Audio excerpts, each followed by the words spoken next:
Kumusta po kayong lahat dyan mga kababayan, Luzon, Visayas at Mindanao? Lalong-lalo na sa mga nandito sa Mega Manila. Kumusta po kayong lahat? Mayroon po tayong balita ngayon na kung saan ang civil groups na iba't ibang grupo ay naghain po ng impeachment complaint laban kay kawatan na Vice President Sara Duterte. Nagpa-file na po sila ng impeachment complaint. Kung kamakailan lang mga kababayan, sabi ni Presidente Bongbong Marcos na walang saysay na mag-file pa ng impeachment complaint laban kay Sara, wala naman siyang kwenta. Wala naman siyang kwenta, so bakit mag-file pa? Ngayon, ang grupo po at isa sa mga apo ni Benigno Aquino Jr., kasama ng dating Senador Laila de Lima na pinakulong ni Digong ng almost 7 years, nag-file po ng impeachment complaint laban kay Sara Duterte Carpio. Carpio pa ba siya? Parang ano na siya Lopez. Ma'am Juicy Delgado, Tita Nida Pimentel, good evening po sa iyo dyan. Kumusta po kayong lahat dyan? Mag-ingat po kayo palagi. Kasi medyo umuulan, medyo hindi. Alam nyo sa totoo lang mga kababayan, especially sa mga Eskonians, yung rally-rally ngayon ng mga DDS sa EDSA, malaking tulong sana kung umulan. Ang problema lang, hindi po umulan. Kaya ang mga nag-rally sa EDSA ng mga DDS, walang ligo, walang toothbrush, walang kain, walang tulog. Ang babaho po nila. Diba, Lopez na. Scissoring style. Sabi ni Justin Acosta. Sir Joseph Bukal or Ma'am Joseph. Nanay ata to ni Sir Joseph. Good evening. Ingat kayong lahat. Ayan, salamat. Uy, Sugar, kumusta ka na? Saan ka ngayon, Sugar? Andito po ako. Hello po. Kamusta din po, Kuya Ken? Erwin Perez, Miguel up shout out po. Ma'am Raquel Cabangal. Ayun. Naku, Diyos ko po mga kababayan. Actually, kung napansin nyo po ngayon kung bakit si Pangulong Bongbong Marcos ay wala pong time sa pagsagot at wala pong time sa mga patutsada at birada ni Sara sa kanya, kasi isa lang po ang sinabi ni Pangulong Bongbong Marcos. Bakit natin pag-aksayahan ang taong wala namang ginawa at walang kwenta sa bayan? Hindi po nakakatulong sa isang Pilipino na magkapera ang pag-impeach kay Sara.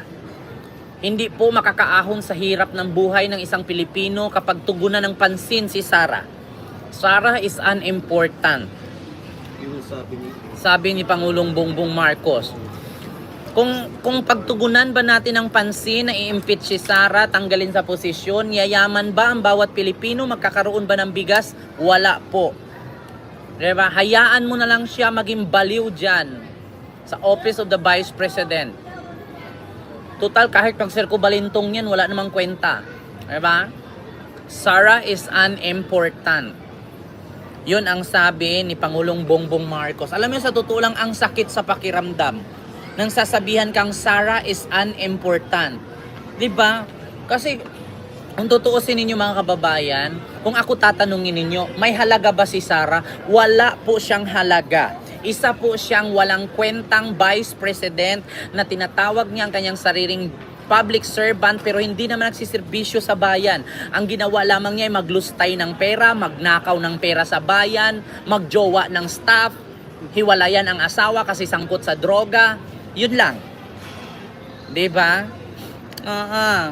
Buti ikaw, Sir Kent, mukhang fresh. Yung nasa EDSA, mga mukhang dugyot. Sabi nila. Sabi ni Justin Acosta. Diba? Ay, partida, wala pa akong ligo. Wala pa nga akong mumog Butters, Miguel Love shoutout dyan. Extend mo, boss, 20 grams. Oo naman. Nag-order nga ako kay Digong ng shabu. Actually, 1 kilo at 2 gramo yun eh. Kaso lang hindi pa pinadala ni Digong kasi nga hinahanap pa niya yung fentanyl. Oo, kasi mas malakas ang tama ng fentanyl kaysa shabu. Oo, it's a cinnamon bun. Oo.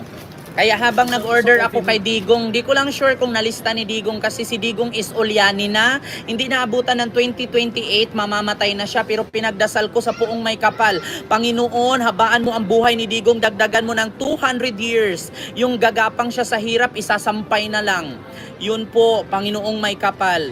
Dagdagan mo ang buhay ni Digong. Bigyan mo ng maraming babae nang tatayo pa ang titi niya. Yun po, Panginoong may kapal. Hanggang sa murahin niya ang santo, mumurahin niya ang Santo Papa, murahin niya ang Diyos, pero bigyan niyo pa po siya 200 years dagdag sa buhay niya. Yung gagapang siya sa sakit, na sana tatayo pa ang burat niya at lalakas pa ang katawan niya. Panginoong may kapal, maawa ka po sa akin, dinggin mo ang aking dasal. Abutin pa siya ng 200 years old. Dagdagan mo ang buhay ni Digong nang makapag-supply pa siya ng maraming droga sa Pilipinas at yayaman pa siyang lalo at buhayin niya at palayain niya si Kibuloy. Palakihin niya ang kanyang nakurakot na pera, gawin niyang stadium, talunin niya ang Philippine Arena. Panginoong may kapal, dagdagan mo ang buhay ni Digong. 'Di ba? Oh, wag kayong magalit sa akin. Pinagdasal ko na si Digong na dagdagan ang buhay niya. Gagapang siya sa sakit ng kanyang tuhod pero buhay pa rin siya. 'Di ba? Hoy Madam Jilungay Vlogs, wala man akong napatunayan pero hindi po ako nag-supply ng drugs ha. Hindi po ako drug protector at hindi po ako nag-smuggle ng drugs. At saka Madam Julingay, nagtanong ka sa akin kung may napatunayan ba ako. Ikaw may napatunayan ka na ba sa edad mong yan? Vice President nga, wala napatunayan. Diba? Vice President nga, walang napatunayan. Ako, kailangan ko bang magkaroon ng patunay? How could? Diba? Bakit ako gagawa ng patunay sa bayan kung ang Vice President nga na tinatawag na public servant walang napatunayan? Tapos ako magpakapagod para may mapatunayan? What the heck, sabi ni Donald Trump. Diba? Gandang gabi, Ma Mary Glo Alameda. Nangingisay na siguro si Dutae pag 200 years old na siya. Hindi na nga tatayo balahibo nun. Pag umabot siya 200 years old. 'Di ba? Madam Julingay Vlogs, wag mo akong umpisahan, mapahiya ka sa akin. Alam mo yung bunganga ko na pinaglihi ako sa Armalite. At saka wag ka na mag-comment dyan, Madam Julingay Vlogs. Nagpo-promote ka lang ng channel, wala namang nanood sa'yo. Pangit mo kasi mag-vlog. Alam mo, para marami kang views, mag-finger ka. Marami kang viewers. Sa mga matanda na gusto maging vlogger, mag-finger po kayo. Oo, dadami ang views nyo. Pero kung ganyan lang kayo, wala kayong views. Nonsense. Dagdagan pa ng 50 years, 250 years na, sabi ni Dumedador Nubesteras. Nako, ano na kaya hitsura ni Digong tong plus 250 years old pa ang itagdag sa buhay niya? Baka dadami pa ang droga. Magiging triple si Michael Yang. Yung manugang niya magiging 10 na. 'Di ba? Sabi ni Loni Aklas, pa-shoutout po kay Madam Nagjajakul. Ay, ang galing. Madam Julingay Vlogs, nagjajakul ka daw. Best TV, watching. Maraming salamat, Best TV. Nako, alam mo, sa totoo lang, Best TV, kung may mga DDS man ngayon sa comment section, isa lang ang masasabi ko. Ang babaho ng putok nila, ang babaho ng hininga, walang kain, walang tulog. Tignan nyo yung vlogger ng DDS doon. Anong pangalan nun? Maui ba yun? Kawawa po si kuya, habang sumisigaw siya, tinaas ang kamay, habang bumubuga ang bunganga, ang baho ng bunganga, ang baho ng kilikili, si kuya nagsapin sa mukha. Oo. Yan ang achievement ng OVP or Office of the Vice President. Maglustay ng pera, manood ng concert, magpatato kay Wang Ud, umattend ng kasal. Yan po ang project ni Sarah.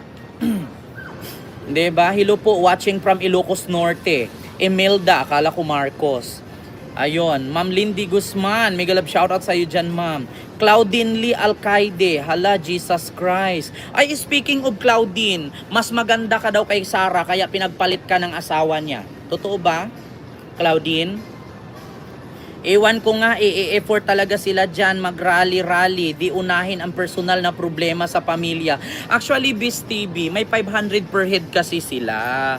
Oo, kaya nagrally-rally sila. Pero di bali naman daw walang toothbrush, walang ligo, walang hugas-hugas sa kipay. At least may 500 a day. Oo. Kaysa naman daw magtrabaho sila sa kumpanya, hindi naman daw sila yayaman kundi ang amo lang nila. Yes, Ma'am Geraldine Vicente, mega love shoutout po dyan sa Dubai. Ay, may bayad pala sila dyan. Yes, Best TV. Naku, kung alam mo lang. Oo, i-PM mo ko, sendan kita ng video. Pwede mong reaksyonan yan. Oo, i-PM mo ko mamaya. I-send ko sa'yo yung mga video. Naku, actually, ang daming general na kasama ko sa GC. Tawa na lang sila ng tawa. May narinig pa nga ako dun sa isang general, hindi ko na pangalanan ha. Sabi nung isang general, bakit pala si Digong nanawagan ng kudita? Bakit namin siya ipagtanggol? Hindi naman siya ang presidente. Sino bang nagpapasahod sa amin, si Digong? Nung sabi nung isang general sa kasama namin sa GC. Ay, Diyos ko. Tapos meron pa akong, actually, Biz TV, meron akong nakitang retired na pulis na isang vlogger. Si ano ba yun? Commander Supremo ba yun? Hinahamon niya sa Kongreso, doon daw sila magbarilan. Sabi ko naman sa comment section, hindi na nga yata tumitigas ang titi mo nang hahamon ka pa ng barilan. Oo, siguro 75 years old siya, naghahamon siya ng barilan. Sabi ko, Diyos ko, hindi na nga ata tumitigas titi mo nang hahamon ka pa. Oo. Page ko, same name, Best TV. Sige, isend ko sa'yo. Oo. Mabel Jobson, mega love shoutout po. Larry Conde, Sarah, feeling prinsesa. Ay, actually, hindi naman ko maitanggi kung feeling prinsesa si Sarah kasi siya nga si Fiona. Kilala nyo naman si Fiona, yung asawa ni Shrek. Asawa ni Shrek is si Fiona, princess po yun. Yun nga lang Fiona. Diba? Oo, wag nating awayin si Sarah na feeling prinsesa. Siya totoo po. Feeling princess po talaga siya. Siya po si Fiona. Oo, si Fiona na kulay green. Diba? Totoo ba, Kent, may nagpa-impeach na kay BP Sara? Yes po, Ma'am Irene, marami na po sila. Oo, dapat lang naman talaga i-impeach yan, Ma'am Irene. Alam mo kung bakit, Ma'am Irene? Saan ka nakarinig na tinatawag mo yung sarili mo na Vice President in the Republic of the Philippines, public servant, pero wala kang siniserbisyuhan? Kaya dapat lang talaga tanggalin yan. Kasi nga, ngayon ko lang naranasan na meron tayong Vice President ng Pilipinas, kawatan. Diba? BP Inday pa rin ako. Wala pong nangialam sa iyo, Ma'am Kirin. Ma'am Kin Rinense. Ano ba yan? Rinesne ba? Oo. Wala pong nangialam sa iyo. Kung gusto mo si Sarah, hala, iluglog mo, ilagay mo sa sako, lagain mo, matagal maubos. Di ba? Oo, kung gusto mo, ilagay mo sa taro, asinan mo, gawin mong ginamos. Oo, para hindi mawala si Sarah. Oo, Geraldine Vicente, kasama ka ba sa rally December 7 sa EDSA? Peace Rally yun. Ay naku, sorry po. Sa December 7 may concert po ako. Ang pamagat po, Taylor Swift. Special guest namin, Sara Duterte. Oo. May concert po kami December 7, San Juan Arena. Oo. Hoy, Pedro Padilla, ang pangit ng apelyido mo. Kapelyido mo si Robin Padilla na #1 senador sa Pilipinas, puro lang kain ginawa sa Senado. 'Di ba? Oo, Dexter Cruz, December 7 po, tara. Oo, pupunta tayo sa December 7, maghanda tayo ng tangke de guerra, kanyon at basoka. Oo, magkano bayad? Ay, wala pong nagbabayad sa akin. Kasi kung alam ko lang kung saan ang bahay ni Sarah, manghingi talaga ako ng balato sa confidential fund. Vice President Sara Duterte, kung nanood ka man sa akin, balato naman. Mahiya ka naman. Pera ng taong bayan yan, mag-share ka. Huwag mong suluhin. 'Di ba? Oo, ilaga si Inday Sara, sabi ni Ma'am Juliet. Oo, ilaga nga niya para medyo malambot-lambot kasi medyo makunat 'Di ba? At saka kung para matagal si Sarang mawala, asinan po ninyo, gawin yung ginamos. Naku, sa kanya napunta ang flood control. Oy, Mary Grace Piatos, mega love shout out. Andyan ka pala, matagal ka na naming hinahanap Oo, shout out from Riyadh. Believers dyan sa Riyadh, inshallah, syukran habibi. Ma'am Army Garbosa, mega love shout out. Jim Dream, sana magtuloy-tuloy ang impeachment. Kung ako nga papipiliin, impeachment o patayin na yan para hindi na dumami Bakit kailangan pang i-impeach? Next election, tatakbo na naman ulit yan. Oo. Saan na lugar yan? Sa EDSA po, wala po silang ligo. Sarah Bahok Keps. Los ni mo, Sarah. Gabula-bula lang ng bunganga mo. Laki din ang bayad ni Sara sa mga staff niya kasi kada interview nagkakasakit. Oo, sabi ko nga, bakit kaya hindi sila nag-audition sa PBB? Oo, bakit hindi sila pumasok doon para pag na ano sila, iba nasilip sila, pwede silang gawing artist. Biruin nyo, pag tayo mga ordinaryong Pilipino magtrabaho sa fast food, tatanungin tayo ng HR, fit to work ka ba? Yes po. Pero bakit tumanggap ang Office of the Vice President ng mga worker na kunting tanong lang nagkakasakit? So paano yan sinasang-ayunan ng government? Paano kayo nagpasok ng mga staff dyan sa Office of the Vice President na kunting utot lang nahuhospital? Diba? Unang interview kay Zuleika Lopez na hospital, kay Gina Acosta na hospital, yung sunod na staff na hospital. Lahat ba ng staff ni Sara Duterte may sakit? Diba? Paano nangyari yun? Lahat ng staff ng Office of the Vice President, puro may sakit. Sara Duterte, malaki ang nalustay mong pera. Bilhan mo ng isang banig na ascorbic acid yung mga staff mo para hindi magkasakit. O di kaya, supplyan mo ng Enerbon. O di kaya Centrum. Mura lang naman Centrum, 300 plus lang naman isang box. My God, lahat na lang ng staff mo may sakit. What the heck? Sabi ni Donald Trump. Huwag ka nang bumalik, Yorme. Ibenta mo ulit ang Maynila. Alam mo, sa totoo lang, no? Speaking of Yorme, mas piliin ko pang ibenta ni Yorme ang ari-arian ng Maynila kaysa nakawin lang ni Sara Duterte. 'Di ba? Mas gusto ko pa nga na ibenta ni Isko yung ari-arian ng Maynila at least napapakinabangan ng tao. Kaysa sa nandiyan nakatayo yung mga ari-arian ng Maynila tapos pag kumikita na nakawin lang naman ni Sara, wala na. 'Di ba? Kawawa naman. Eric J. Evangelio, mega love shout out po. Shout out kay Shabu ni Sara at Nigong, ni Digong. Oy, Titin Shin, kumusta ka na? Buhay pa ba ang pamilya mo? Balitaan ko, isunugin mo na yung pamilya mo. Kasi lahat ng DDS puro bobo. Kung may mga anak kayo nga, mga minor de edad, ilaygit nyo na para hindi na kayo dumami. Kasi mahirap kapag DDS ka, tas may anak kang babae, pag napangasawa mo, nagkaanak yan, dadaming bobo. Habang bata pa, ilaygit nyo na. 'Di ba? Oo nga, sakitin kasi may tinatago para hindi makasagot. Kaya nga Ma'am Delia Pasiti Bakit kaya hindi nag-provide si Sara ng ascorbic acid sa mga staff niya? At saka kadalasan sa staff ni Sara, mga senior citizen na dapat nga nagpapahinga na yung mga yan Tapos tignan mo mga senior na magnanakaw pa rin. My God. Oo, parang si Digong.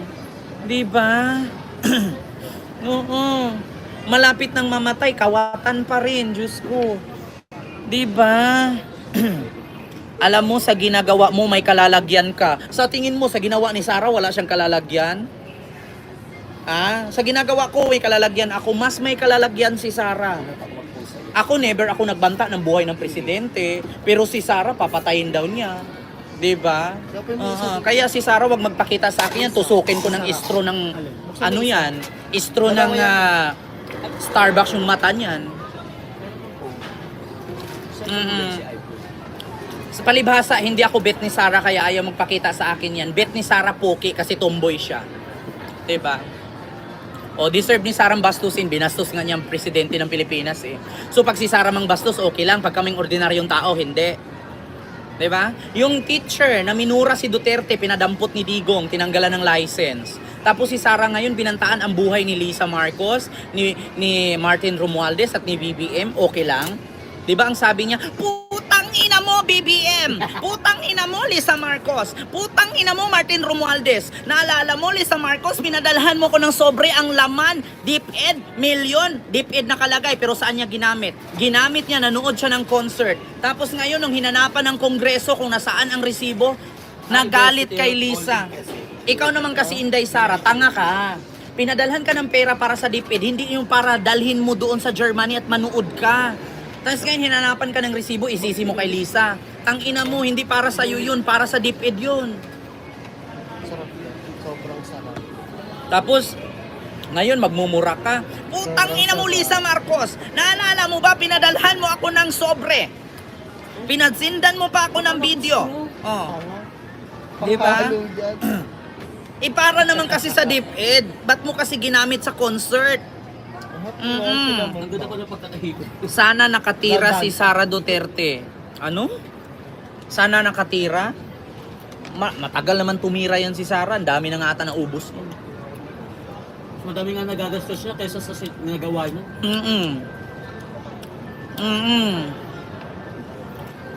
Yes, Mama Bell. 125 million, kulang pa yun. Meron pa siyang 615.5 million. Hindi niya masabi-sabi kung nasaan. Biruin nyo, napakadaming Pilipino ang nagugutom. Napakadaming mga estudyante na halos nahihirapan mag-aral, kulang ang tuition. Pero inubos lang ni Sara Duterte sa kakapanood ng concert. My God. Ang daming estudyanteng nahihirapan mag-research kasi walang pambili ng tablet. Pero yung mga computer sa DepEd na tenga, inaamag, tinitirhan ng anay. Hindi binigay ni Sara. Ganyan siya katamad. Kaya maniniwala talaga ang sulit talaga, kakamping. Totoo yan. Malaking pagsisisi ko kung bakit si Sara Duterte pang naging Vice President. 8 pesos. Sinabon. Nandiyan, sa tabi ng pinagsanggipan natin. Di ba yung pinagsanggipan natin? Darating Tabi ang lang araw, magsisi ka rin. Bakit nga Sarap, ako diba? magsisi? Hindi naman ako i-impeach. Hindi talaga ako magsisi. Alam niyo kung bakit? Hindi po ako i-impeach. Si Sara ang magsisi. Ilang araw na lang yung pagiging Vice President niya. Magulat nga kayo niyan mula ngayon. Bye-bye. Mark my word. Babay. Isang buwan mula ngayon, si Sara naka-wheelchair na may bracket ang leeg. Maniwala kayo sa akin.